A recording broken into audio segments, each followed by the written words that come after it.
Protecting human rights in Russian-occupied Crimea was among dozens of resolutions the UN General Assembly considered on Wednesday.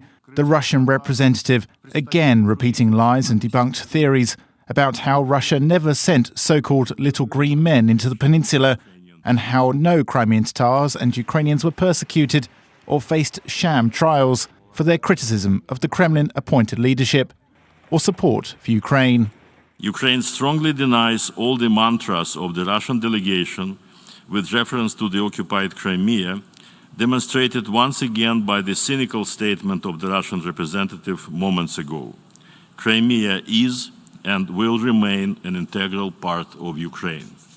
65 countries supported the resolution, and 23, including Armenia, Belarus, China, Cuba and North Korea, voted against it. The updated document condemns Russia's illegal annexation of Crimea and demands Moscow to stop persecuting pro-Ukrainian activists and Crimean Tatars and to stop forcibly relocating them from the peninsula. The resolution to be adopted today is an important instrument to bring an end to all human rights violations and abuses against residents of Crimea and contribute to inevitable de-occupation of the Ukrainian peninsula. A few hours before the voting, the UN Human Rights Committee discussed the situation in the temporarily occupied territories. They noted once again that Russia's war in the Donbass had led to the deaths of an estimated 14,000 people and the internal displacement of another 1.5 million. The situation of the human rights in the territories outside of the control of the Ukrainian government remains a matter of serious concern.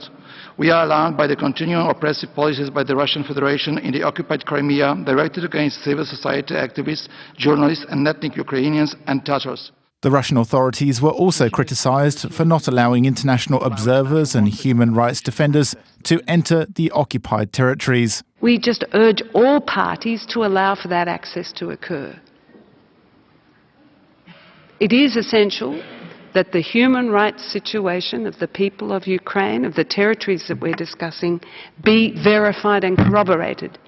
The resolution approved by the UN General Assembly also urged Russia to release Ukrainian political prisoners and condemns the enlistment of people living in Crimea to the Russian armed forces.